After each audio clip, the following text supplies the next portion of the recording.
siguiente invitado, él es judío observante, pertenece a la comunidad judía en la ciudad de Buenos Aires, en la República de Argentina, y tiene el privilegio, junto con el rabino Ariel Groisman, de ser cofundador y director de noajidas.org.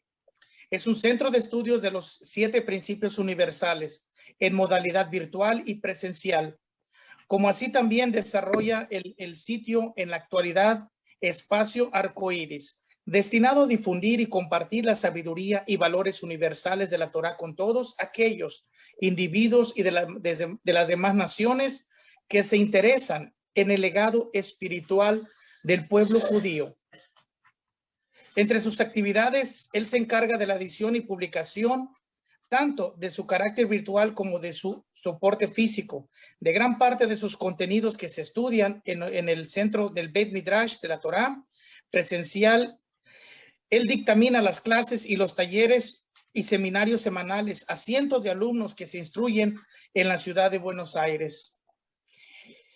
En todo el territorio argentino y en el resto del mundo, por tal fin, cuenta con apropiada formación adquirida dentro del seno de la comunidad judía ortodoxa, habiendo recibido sus conocimientos con el rabino Ariel Groisman en diversas materias de judaísmo y noajismo, explorando en profundidad los textos hebreos bajo una intensa y sistematizada, especialmente en materias tales como el Tanaj, la Biblia hebrea, el Talmud y comentaristas, legislación judaica y hasidismo. Adoptado el tradicional sistema espiritual de la yeshiva, explicando su peculiar dialéctica que exige retroalimentación, pensamiento crítico, agudeza y creatividad, puliendo el intelecto hacia preguntas punzantes y respuestas lúcidas. En la actualidad, además de fungir el rol de divulgador de la Torá, es docente y formador en materia noágida y judaica y continúa cursando los estudios en la formación rabínica.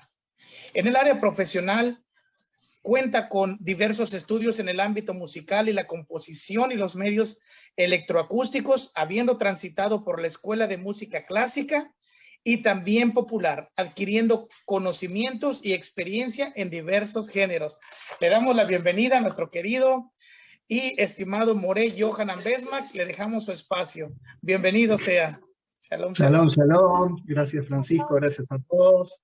Demasiada presentación, leíste todo el currículum, no era necesario, somos amigos y compañeros, como bien decías, en la divulgación del monoteísmo, de los 7 preceptos, el mensaje universal de la Torá en todo el mundo, y la verdad es un privilegio poder estar con ustedes, compartiendo este momento y esta semana tan especial dentro del calendario universal, el calendario hebreo, el calendario de la Torá.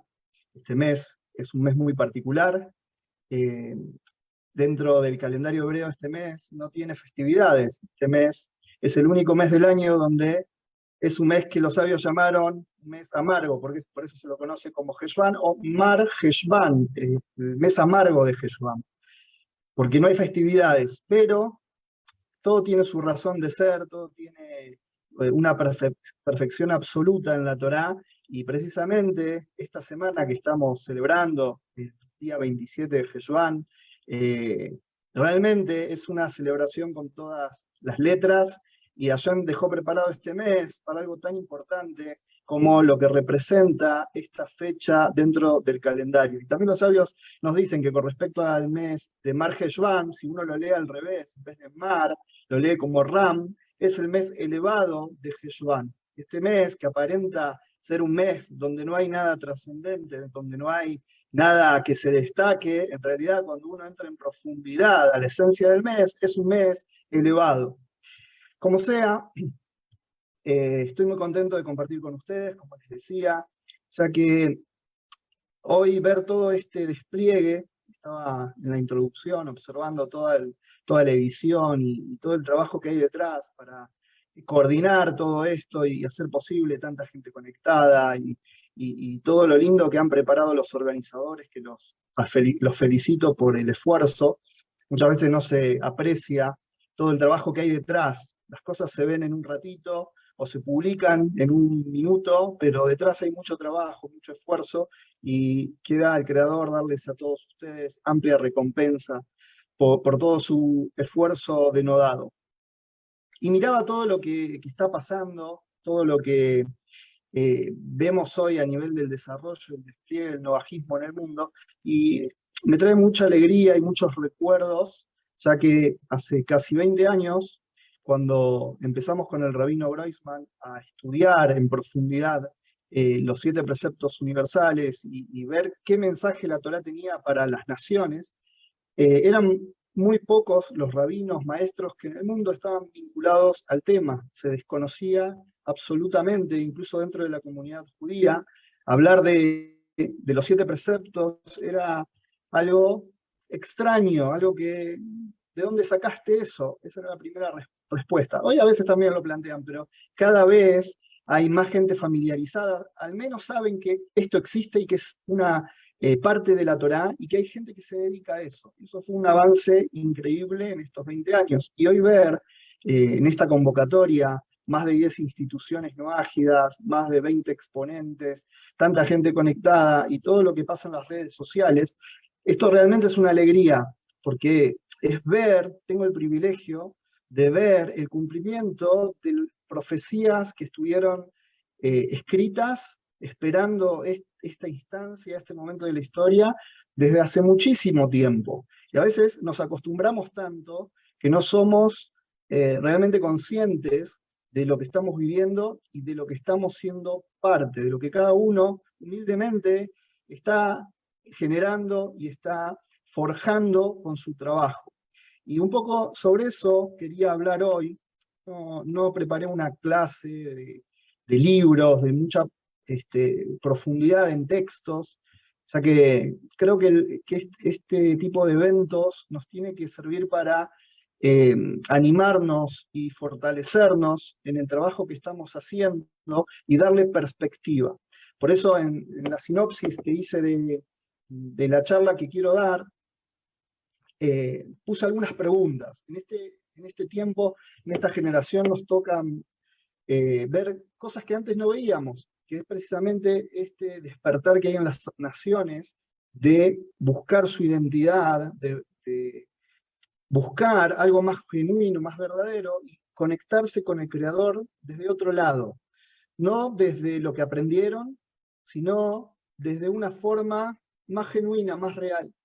Y esto nunca pasó en la magnitud que está pasando en nuestra generación. Si uno recorre la historia del noajismo, si bien siempre existió, esto es algo que está comprobado y hay muchos libros que traen comprobaciones de que hubieron noágidas en cada generación, pero siempre eran contados, o hubieron algunos grupos, pero lo que está sucediendo hoy a nivel mundial nunca se vio.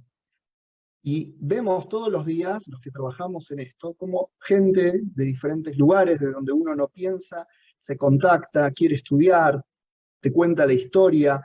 Yo llegué a esto así, pasé por este camino, y me pasó esto, y esto me dejó con la boca abierta, me sorprendió, estoy en un estado de shock positivo, donde estoy viendo la luz de la Torá, estoy comprendiendo realmente cómo son las cosas. Y uno ve tanta gente revolucionada, convulsionada por este despertar espiritual. Pero también surgen preguntas, porque muchos de los que ya están hace un tiempo dentro de este camino empiezan a tener inquietudes, porque van aprendiendo, empiezan a cambiar su vida en las cosas que tienen que cambiar, encaminar su vida dentro del marco del monoteísmo y de los 7 preceptos. Y es inevitable la pregunta, ¿hacia dónde se dirige todo esto? Porque todo este movimiento es muy incipiente, es muy nuevo. Estamos hablando de que en los últimos 20 años fue el desarrollo más grande del noajismo, y especialmente dentro de los últimos 10 años, yo diría. Y en especial los últimos 5, que la mayoría de las organizaciones no ágidas que se fundaron en los últimos 5 años o 6. Entonces, es inevitable la pregunta, ¿hacia dónde se dirige todo esto? ¿Es el boom del momento? ¿Es lo que está de moda y después va a pasar? ¿Qué sostén en el tiempo tiene esta cuestión del noajismo? Hemos pasado muchas barreras, superado muchas barreras, dificultades ideológicas, gente que hasta el día de hoy, gente que ignora, que no se toma a veces el trabajo de leer y ver, aunque sea videos, investigar un poco en internet, y critica y objeta sin argumentos, objeta por objetar. Hemos pasado mucho sobre todas estas cuestiones, pero tenemos que ser totalmente honestos con el futuro, con cómo sigue esto. Esa pregunta es una pregunta importante para todos nosotros. ¿Por qué? Porque las religiones se han caracterizado por la emoción, no por la razón. Han construido castillos en el aire, castillos sobre emociones, y luego esos castillos se caen. Y precisamente nosotros no estamos construyendo una religión, sino que estamos hablando de la identidad espiritual de los seres humanos, estamos hablando de alma. El noajismo es una cuestión de alma, no es una cuestión de religión. Y es importante que tengamos en claro el rumbo que está tomando esto y hacia dónde se dirige, para no estar perdidos. Es como tomarse un barco y uno no sabe dónde va a ir el barco. Es importante saber dónde va el barco al que uno subió. A veces puede ser que la persona se está ahogando y no le importa qué barco se sube, con tal de salvarse, se sube el barco que sea. Pero en la Torá es instrucción, es luz, que nos guía y nos muestra un camino. Y nosotros tenemos que entender ese camino y actuar en consecuencia, trabajar para tener éxito en ese camino. Y esta es básicamente la propuesta de esta charla, de poder meditar sobre el futuro y el rumbo que tiene todo esto. Y cuál es nuestra parte, que creo que eso es lo fundamental. Yo propuse algunas preguntas. Ahora que soy un noágida observante, ¿qué sigue? ¿A dónde va todo esto y cuál es el próximo paso? Ya cumplo, ya estudié, ya más o menos sé lo que tengo que hacer. ¿Qué más? Ya está, se acabó, no tengo más nada que hacer. ¿Hacia dónde se dirige el incipiente movimiento noágida? ¿Cuál es mi rol y cuáles son mis obligaciones dentro de este escenario? ¿Y qué nos depara el futuro a los noágidas? Y precisamente creo que la respuesta a todo esto está incrustada en el 27 de Heshvan, que esta fecha en el calendario universal, en el calendario hebreo, conmemora y evoca un hecho que afecta a toda la humanidad. Por lo general, las fechas que encontramos en la Torá son fechas que tienen una relevancia y una importancia específica para el pueblo judío.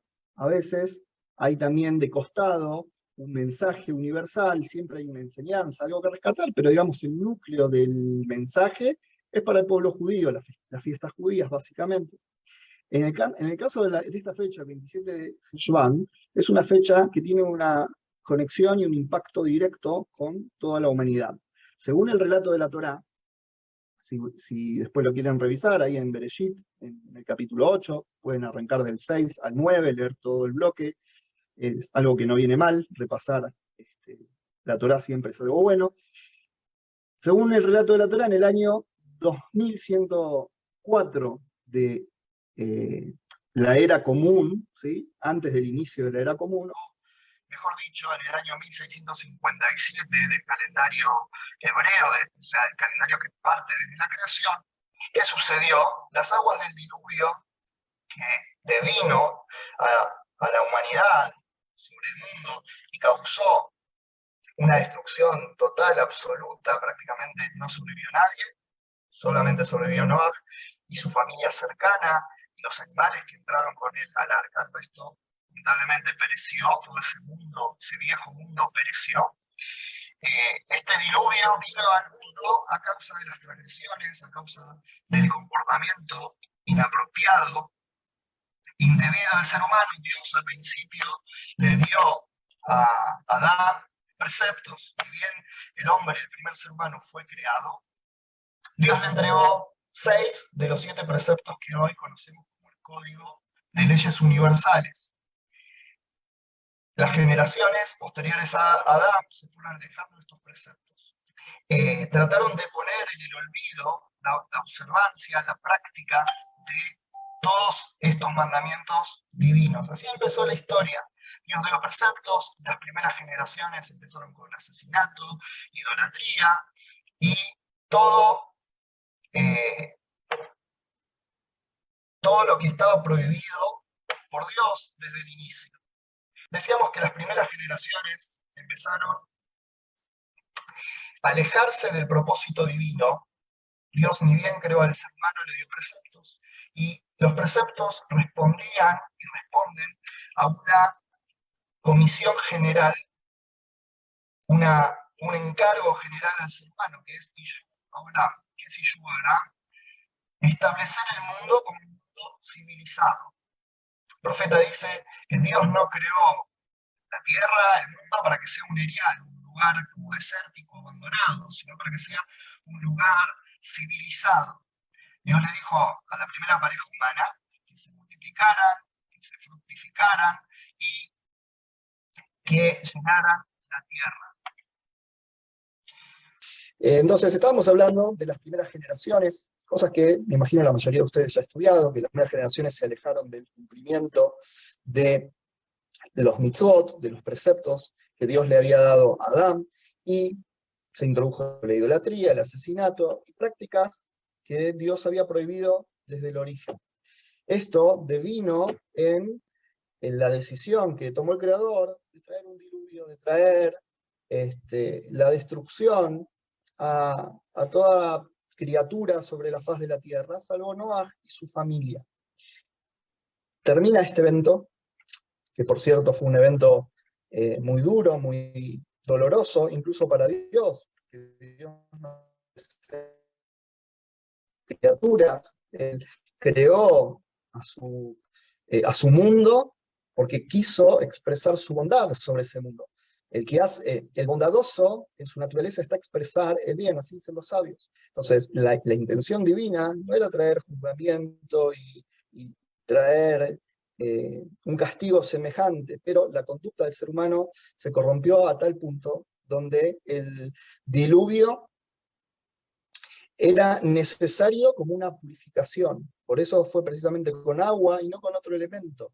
No fue un terremoto, no fue el choque de un meteorito, sino que fue agua. ¿Por qué? Porque la naturaleza espiritual del agua es la limpieza, la purificación.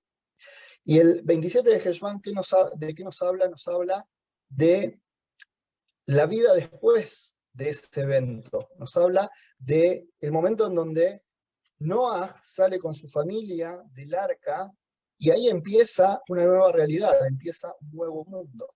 Dios le da una comisión no sencilla, no fácil a Noah, que es fundar nuevamente el mundo. Dios le ordena a Noah que se multiplique, que llene la tierra, que tenga hijos, que enseñe los principios y valores del monoteísmo, que ya había recibido la humanidad desde el principio, que esta vez no se falle en este objetivo, que esta vez las cosas se hagan distintas. Entonces, el primer punto que tenemos que entender es que el 27 de Heshvan, ¿de qué nos habla? De un inicio, de un reinicio. El diluvio fue testeo total, fue reiniciar el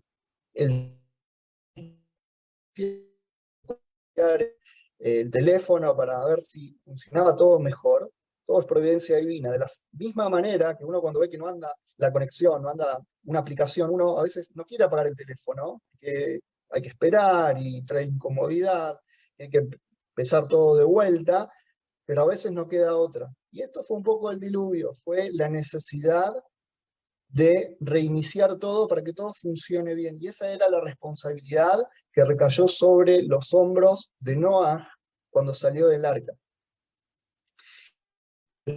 Realmente es una absoluta y es una oportunidad. Dios siempre nos está dando oportunidades a los seres humanos. De hecho, la teshuvá está desde el principio. ¿Por qué? Porque este mundo, sin el concepto de teshuvá, de la posibilidad de retornar, teshuvá es retornar, sin poder retornar a nosotros mismos, a quien somos en realidad, el ser humano fue creado a imagen y semejanza divina desde el principio.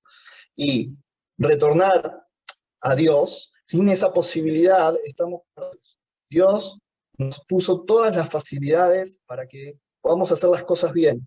E incluso cuando no las hacemos tan bien, podemos retornar, podemos regresar. Y esto es el 27 de Heshvan, es el mensaje del retorno, el mensaje de poder empezar de nuevo, con toda la experiencia, con toda la sabiduría de lo vivido. Porque Noah y su familia realmente adquirieron sabiduría en todo este proceso del diluvio. Cuando uno vive las cosas, cuando uno vivencia cosas, eso a uno lo marca y lo hace crecer. Todos los que pasaron algún tipo de situación traumática, algún tipo de dificultad en la vida, cuando pasa el tiempo y ven hacia atrás, se dan cuenta que esa dificultad, que ese problema, lo que les aportó fue grandeza, fue sabiduría, fue crecimiento, aunque en el momento duele y no gusta, pero el resultado final del sufrimiento es la sabiduría y es la experiencia. Y Noah bajó con esa experiencia, bajó con esa sabiduría, y Dios le encomendó refundar el mundo. E inició esto. Y vemos que hizo cosas particulares, especiales. Dios le dijo que llenara la tierra, que tuviera hijos, que los educara, que les enseñara los principios y valores del monoteísmo. También fundó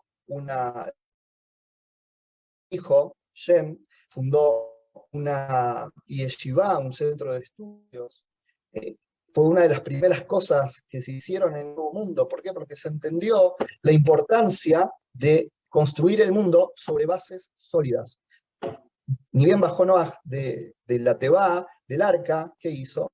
Hizo Korbanot, hizo Tefilá, el concepto de Korban, de las ofrendas animales, está relacionado en las fuentes judías con el concepto de Tefilá. De hecho, el profeta dice que Dios va a reemplazar los Korbanot con las plegarias de nuestros labios. Entonces, cuando la persona reza, está haciendo una acción que está vinculada a lo que eran los Korbanot, que es un reemplazo de los Korbanot. Entonces, el nuevo mundo empieza a ser construido sobre estas bases. Ahora, lamentablemente, pasa el tiempo y la gente de vuelta empieza a transgredir, los hijos de Noah empiezan a olvidarse nuevamente de los preceptos, los patean, los alejan, al punto que vuelta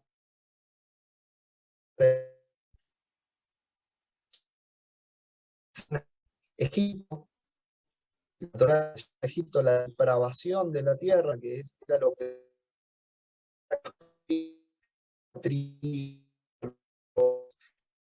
depravación sexual, todo lo que los 7 preceptos prohibían en Egipto estaba a la orden del día.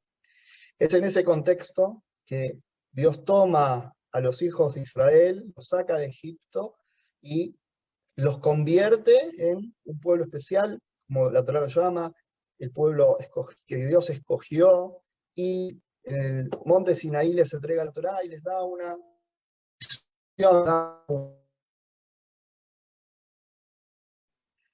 nacional como pueblo, sino un propósito mundial, un propósito que tiene que ver con toda la humanidad. El rabino Eliyahu Kitov, que esto lo pueden leer, está en el libro Nosotros en el Tiempo, que en hebreo se llama Sefer HaTorah, del rabino Eliyahu Kitov. En español está la versión de la editorial Keot, de Argentina.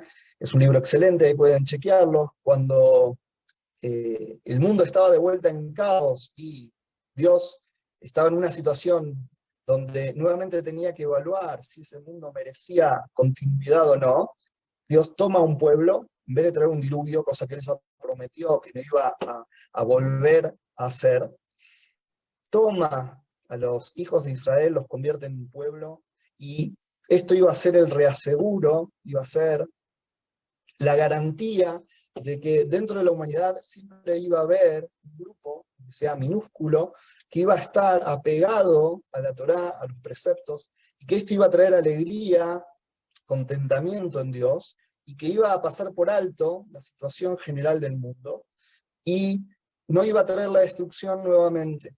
Entonces, a partir de ese momento, a partir de que el pueblo de Israel recibe la Torá y se convierte en el pueblo que Dios escoge con una misión particular y le da los 613 preceptos, y les da la comisión, como dice el profeta Yeshayahu, de ser luz para las naciones, y eso significa enseñarle los preceptos, las normativas que la Torá dictamina para toda la humanidad. ¿Sí? No es algo poético, luz para las naciones, no es poesía, sino que es algo concreto, como explica el comentario del Radak, que es enseñarle los 7 preceptos a las naciones. Entonces, en el monte Sinaí, el pueblo judío recibe esta comisión y se convierte en el reaseguro y el resguardo de que nunca más se pierdan los preceptos en la historia, que nunca más pase que se llegue a una generación donde los hijos de Noah no tengan de dónde aprender sus preceptos. Lamentablemente, el trabajo que empezó Noah, fundando la yeshiva de Shem Yever y enseñando a sus hijos y difundiendo los valores del monoteísmo, todo eso no duró mucho entre los hijos de Noah. Y ahora vamos a ver por qué no duró. Como sea, el pueblo judío, al tener unido a la Torá el pacto noágida también, sumándose a los 613 preceptos que Dios le ordenó al pueblo judío, los 7 preceptos de los hijos de Noah, la característica de eternidad que tiene la Torá junto con el pueblo judío, eso iba a ser el reaseguro de que los 7 preceptos no se iban a hacer. ¿Para qué? Para que cuando los noágidas, en un momento de la historia, como hoy estamos viviendo, quieran aprender y quieran retomar su identidad y saber cómo cumplir los preceptos, porque si no hay una cadena de transmisión generacional, si no hay una transmisión de maestro a alumno, de padre a hijos, en la historia, ¿de dónde se va a aprender? Uno está desconectado, no tiene de dónde aprender. El pueblo judío tomó sobre sus hombros esta responsabilidad de transmitir generación tras generación los contenidos de la Torá, los preceptos divinos, las enseñanzas de la Torá, y muchas veces lo hizo a costa de arriesgar su vida, a costa de poner en peligro su integridad. Muchos sabios, de hecho, murieron por el hecho de transmitir la Torá a la nueva generación, cuando estaba prohibido, cuando los gobiernos lo prohibían, cuando era algo penado con muerte, enseñar Torá. Y hoy la Torá que tenemos, el pueblo judío, sabemos, somos conscientes de que la tenemos porque hubo este sacrificio personal, este Mesirut Nefesh, de generaciones y generaciones. Y hay una cadena que no se interrumpe, que va hasta Moshe, hasta el monte Sinaí, cuando Dios entregó la Torá. Y hoy cuando uno estudia con un sabio, con un rabino, que pertenece a esa cadena, que estudió con un rabino, que a su vez estudió con otro rabino, que a su vez estudió con otro rabino, hasta llegar a Moshe, uno está con la Torá del Sinaí. Cuando uno quiere retomar su identidad y quiere cumplir, tiene que engancharse a ese eslabón, que es el rabino de generación, que es quien le puede transmitir el conocimiento sobre su identidad y sobre sus obligaciones y derechos como ágida. En generación, Baruch Hashem, gracias a Dios, después de miles de años literalmente, como dijimos, en cada generación siempre hubieron noágidas, pero esto en forma tan grande, exponencial y que está creciendo como lo vemos crecer, es recién en esta generación, después de miles de años, y los noagias se acercan a su maestro espiritual por excelencia, que es el pueblo judío. De hecho, contaba al principio un poco la historia de cómo empezamos a trabajar con el rabino Groisman en Buenos Aires, con el tema de la difusión de los 7 preceptos. No fue porque se nos ocurrió un día hacer esto, fue porque gente empezó a consultarnos, a pedirnos ayuda, como suele pasar, gente que dice, bueno, sé que mi religión, lo que yo practicaba es mentira, me pasó esto, me di cuenta de esto, de aquello, de lo más allá, no me sirve más, bueno, me quiero hacer judío, me quiero convertir. La gente piensa que es como las demás religiones, que el judaísmo es una religión igual que otras y que se va a convertir y esa es la solución. Y ahí, ante esa situación que venía gente continuamente a pedir ayuda, guía, es que empezamos a explorar e investigar en las fuentes judías cuál era el mensaje universal de la Torá. Por nuestra experiencia personal, nuestro desarrollo comunitario, y lo primero que tuvimos a mano fueron las enseñanzas del Rebbe de Lubavitch, que ya hacía 60 años venía difundiendo y explicando sobre la importancia de enseñar estos preceptos y el mensaje universal de la Torá a todas las naciones. Y ahí empezamos el camino de investigación y empezar a aprender y difundir estos conocimientos.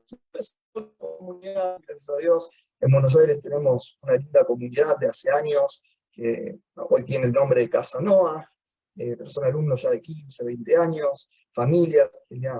El otro día le comentaba al rabino Groisman que tengo una experiencia nueva, linda, que empezó este año, que es que los chicos, adolescentes de 12, 13 años, que nunca estuvieron en idolatría, en una iglesia, porque los padres son alumnos míos de hace 15 años, casi 20, y que sus hijos se han criado en un ambiente monoteísta, en una casa mágica, que vienen a las clases, participan de las clases, y vienen desde cero, sin historias con la idolatría, sin historias raras, y es otra mente, es otra la dinámica, es otra la preocupación de ellos, y realmente es una alegría poder ver esto, padres viniendo con sus hijos a estudiar.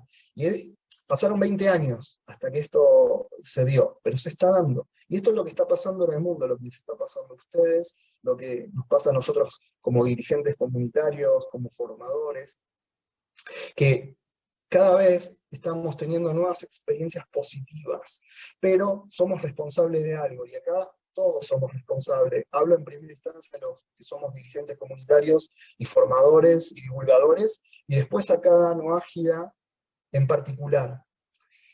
Porque la historia nos muestra qué pasó con Noah. Noah salió del arca, empezó a fundar el mundo nuevamente, con otros valores, otros principios, pero no duró mucho. Hubo un botón de emergencia, que fue esto de que Dios reaseguró los 7 preceptos con la Torá y unió los pactos para que se mantengan en la historia y que no se pierdan, pero ese fue el botón de emergencia. Entonces, hoy estamos con esa experiencia, estamos muchos como bajando del arca, como Noah Argentina que bajó del arca. Muchos pueden decir, bueno, yo estuve en el diluvio de la idolatría, los sabios de la Kabbalah hablan de que el agua, Maim, por la letra Mem, está relacionada al tiempo. Bueno, hay mucho para hablar de lo mismo. Muchos podrían decir, yo estuve en el tiempo de mi vida navegando en turbulentas idolatría, en esto, en lo otro. Llegué a la Tevá, llegué a las palabras de la Torá. Tevá es palabra también, son las palabras de la plegaria y las palabras de la Torá. Muchos noágidas han llegado a esto, ya son noágidas observantes, ya saben rezar, saben estudiar, qué tienen que estudiar, tienen su maestro, están ordenados en eso, están en el arca, pero llega un momento donde hay que salir del arca, donde no podemos quedarnos más del tiempo necesario en el arca. La misión de todos nosotros no está en el arca, está en el mundo, construir el mundo, fundar el mundo. Entonces, nosotros también tenemos que, a medida que nos preparamos, que hicimos esa transición en el arca, que nos salvó de las aguas del diluvio, sea cual sea el diluvio del que venga la persona, después de ese tiempo de estar conectados con la Tevá, con la palabra, con la plegaria, con el estudio de la Torá que le corresponde a los hijos de Noah, con la Torá de Noah, hay que salir al mundo, hay que poner la misión que tiene el Noágida en marcha. La comisión divina sobre los noágidas no desapareció, por más que los noágidas la quisieron hacer desaparecer, pateando los preceptos, no cumpliéndolos. La comisión divina sigue estando, lo que es un precepto, lo que es una obligación, es una obligación. El concepto de Yishualam, de establecer el mundo como un mundo civilizado, sigue estando para los magios, es su misión. Y eso es en la práctica, y como dicen los sabios, que el estudio que es la acción, todo lo que estudiamos tiene sentido cuando lo ponemos en práctica. Entonces, la práctica, ¿qué es? Transformar este mundo. No podemos darnos el lujo de perder esta nueva oportunidad. Como dijimos, el 27 de Kislev es una fecha que nos habla de nuevas oportunidades. Y creo que todos los mágicos de esta generación han tenido, que llegan al conocimiento del monoteísmo y de los 7 preceptos, han tenido una nueva oportunidad, real, contundente, impresionante. Pero no hay que quedarse solo con eso. Dios me dio una nueva oportunidad, hay que aprovecharla. ¿Y cómo se aprovecha esa oportunidad? Saliendo a construir el mundo. Y para terminar, hay mucho para hablar, pero no quiero quedarme con el mensaje y no con tanta información. El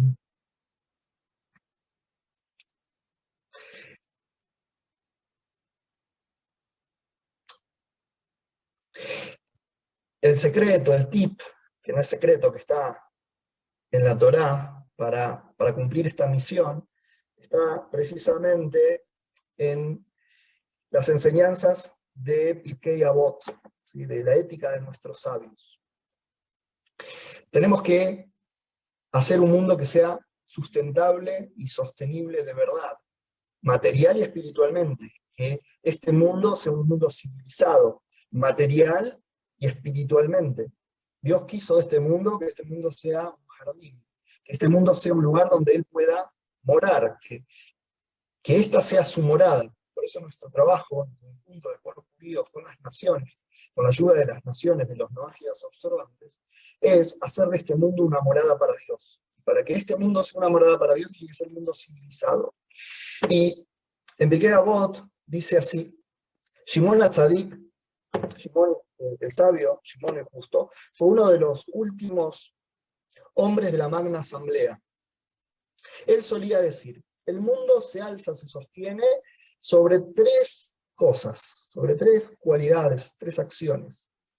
Sobre el estudio de la Torá, sobre el servicio divino, que es la plegaria, y sobre los actos de bondad. 3 cosas son el fundamento, el sostén del mundo. Si queremos que el mundo no se caiga, no podemos fallar en darle este sostén. Son 3 cosas: el estudio de la Torá, el servicio divino y la plegaria.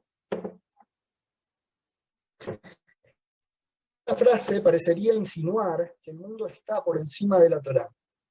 Cuando uno lee esto dice, el mundo se sostiene sobre 3 pilares, o sea, sobre estas 3 cosas. Entonces el mundo está encima de estos pilares. ¿Qué es más importante? ¿Lo que está debajo o lo que está arriba? Uno podría decir, lo más importante es el mundo, estos son los pilares. Pero en realidad no es así. ¿Por qué? Porque los sabios también nos dicen que la Torá precedió al mundo. Entonces no puede ser que si la Torá precedió al mundo, está antes de la creación del mundo, entonces lo más importante es el mundo. Y además, los sabios también nos explican que la Torá se encuentra en un plano superior a todo. Entonces, ¿cómo se entiende esto de que estas 3 cosas, especialmente el estudio de la Torá, esto es una base para el mundo? Se puede explicar que esta Mishnah no habla del mundo simplemente como tal, sino del mundo en camino del logro de su máximo propósito, es decir, que se convierta en un lugar para Dios, en una morada para Dios. La Mishnah está hablando del propósito final del mundo, no del mundo como es hoy. No es que este mundo es lo más importante y bueno, eso para sostenerlo, apuntalarlo, necesito Torá, necesito tefilá, necesito buenas acciones. Sino que hay un ideal del mundo. Dios tiene una expectativa del mundo, que es que el mundo sea una morada para Él. ¿Qué quiere decir una morada? Un lugar donde Dios se pueda revelar.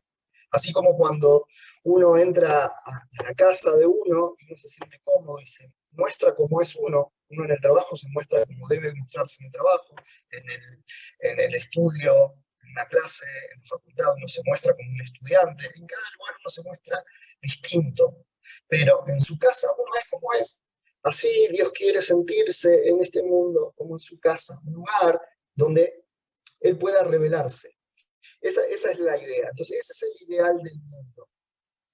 Por eso centra la mira en la Torá, el servicio divino y los actos de bondad como los medios que le permiten lograr este objetivo.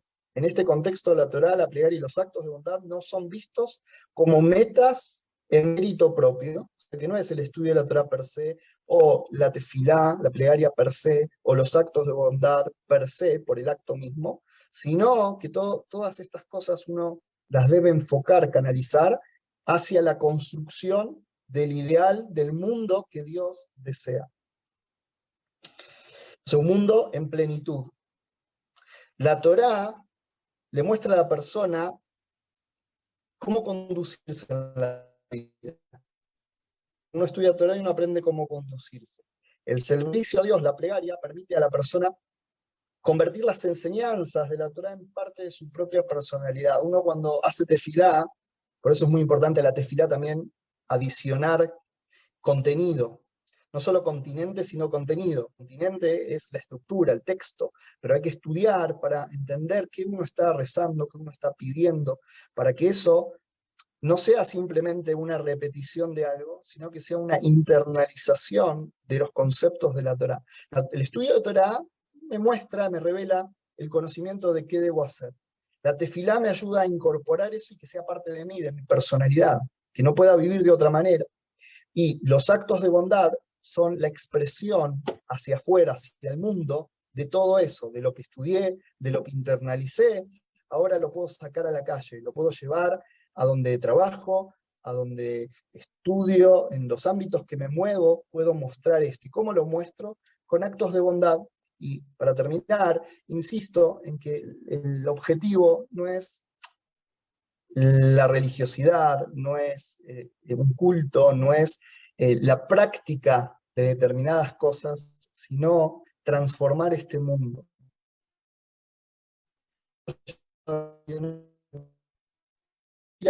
A cosas buenas, pero usa siempre el mismo recurso, y vemos que no funcionó.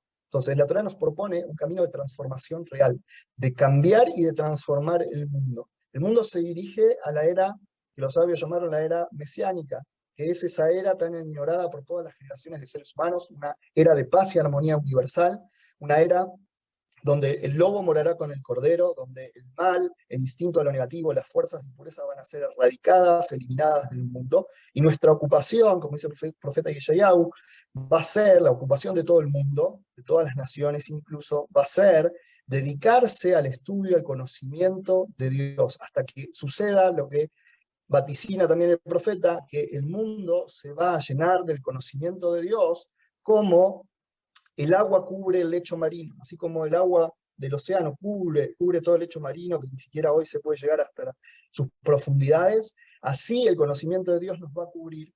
Esa es la meta de la humanidad. La humanidad, respondiendo a la pregunta hacia dónde se dirige todo esto, el movimiento de los hijos de Noah, ¿es algo pasajero? ¿Es una moda? No, no es una moda, es una profecía que se está cumpliendo. Es una profecía que está vaticinada en un montón de lugares en el Tanaj y que se está cumpliendo ante nuestros ojos. Hacia eso nos dirigimos y nosotros tenemos que ser parte activa en esto. No pretender que nos empujen y nos lleven, sino ser parte activa en esto. ¿Y cómo somos parte activa de esto que está pasando? Tomando el compromiso. Noah, cuando bajó del arca, ¿qué hizo? Tenía que multiplicarse, tener hijos, enseñarle. ¿Por dónde empieza el trabajo?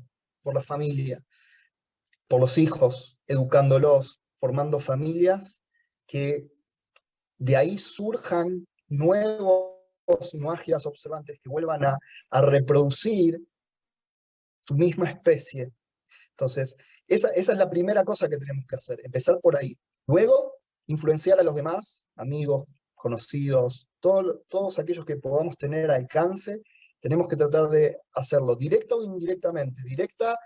Directamente es que voy yo y le hablo.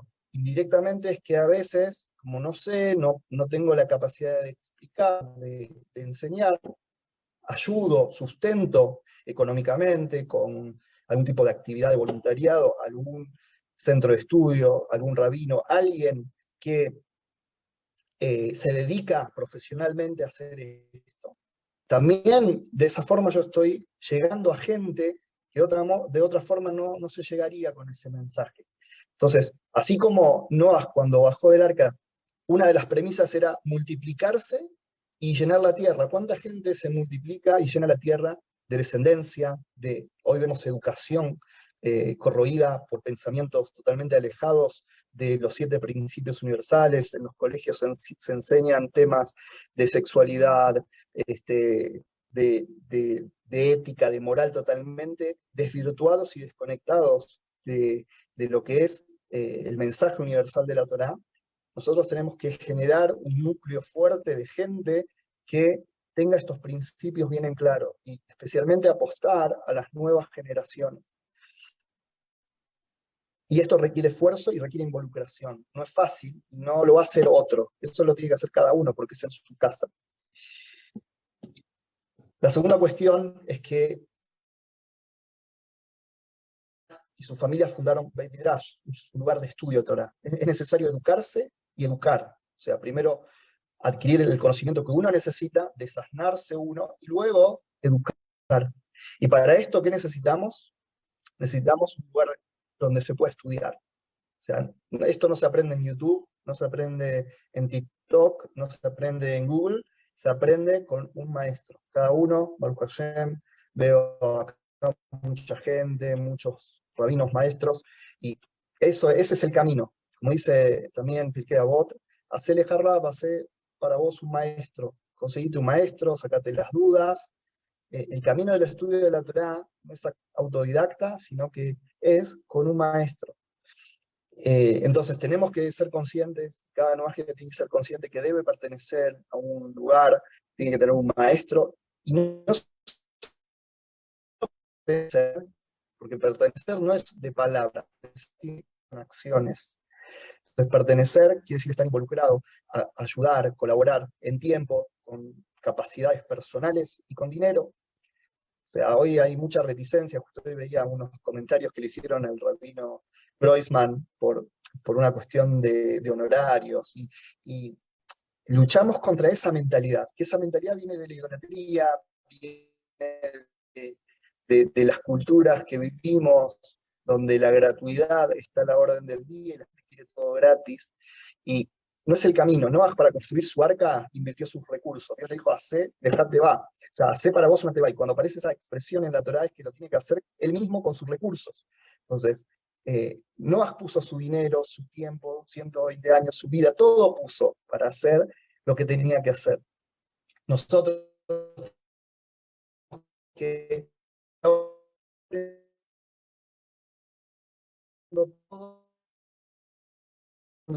participa, mucho menos solamente queriendo recibir, tampoco, o sea, esa es la regla espiritual en todo esto. Nada se tiene, todo se sostiene, como dice el Reino Groisman, hay que sostener las cosas. Cada uno los animo a apoyar a sus maestros, sus rabinos, sus organizaciones, hacer un esfuerzo mayor cada día, cada año, tomar un compromiso más grande para que realmente esto llegue a donde tiene que llegar.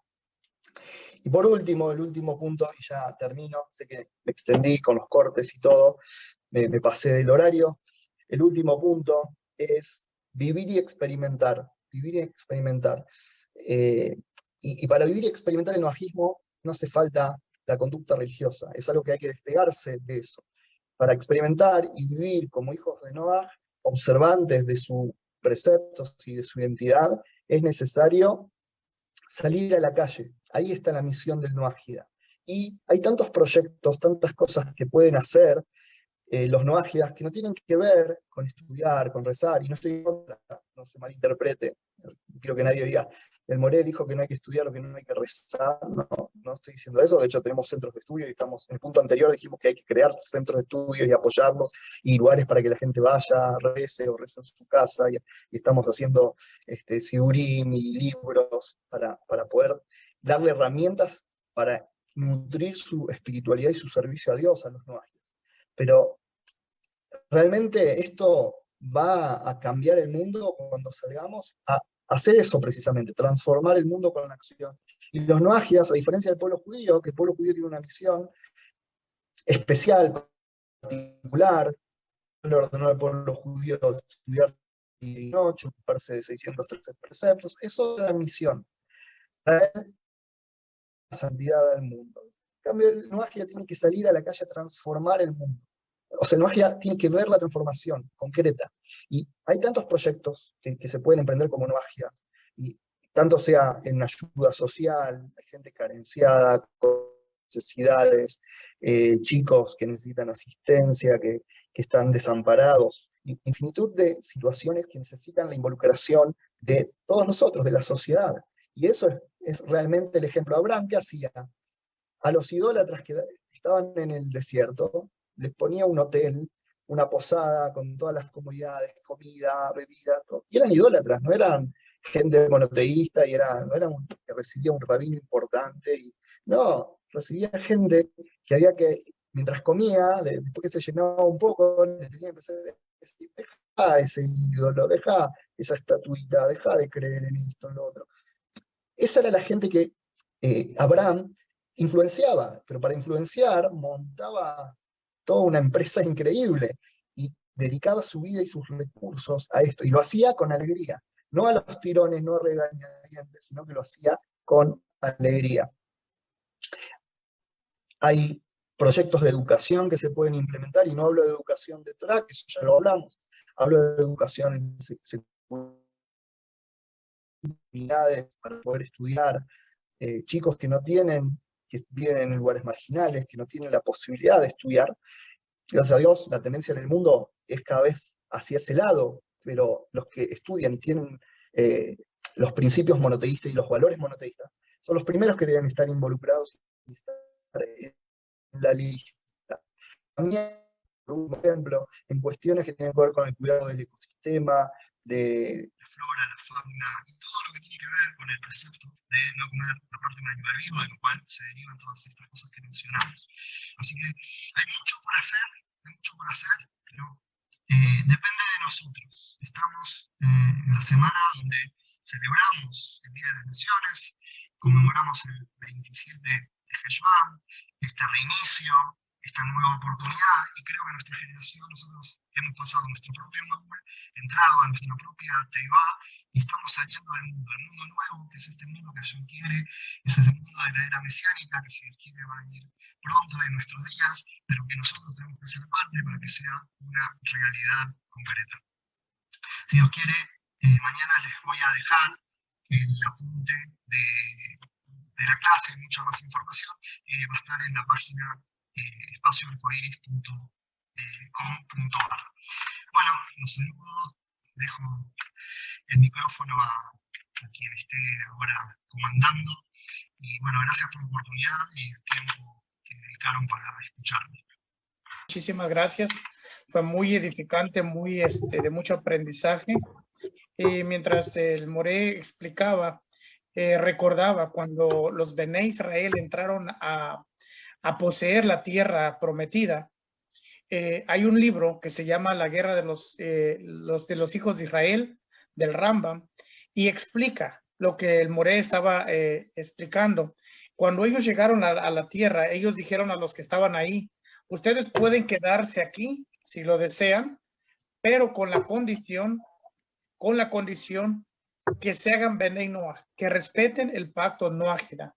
Ustedes pueden quedarse aquí, y la otra opción es que se enfilen para la guerra. Entonces, unos tomaron la opción de ir a la guerra y otros tomaron la opción de hacer Benei Noach. ¿Qué quiere decir esto?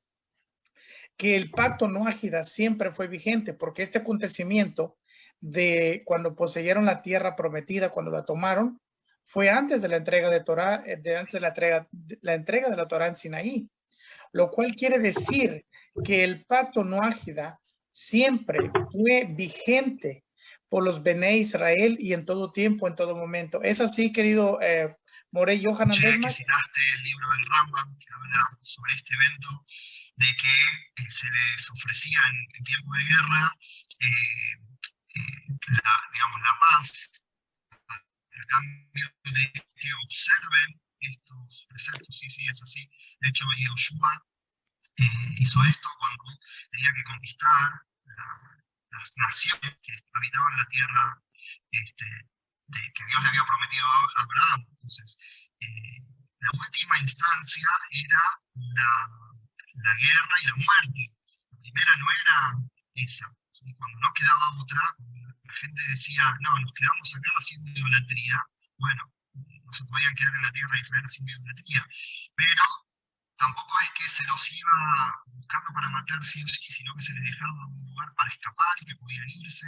O sea, que saben la vida, que se vayan a otro lado, a otra tierra, a otro lugar, pero cuando se plantaban y decían, no, no nos vamos a ir, y no vamos a caminar, y no vamos a hacer nada ahí, era la última instancia. ¿Sí? Pero eso es muy cierto, y en cada generación han existido los hijos de Noah, y hay testimonio en los diferentes libros, textos, fuentes hebreas de todos los tiempos que muestran esto. Esto es una realidad.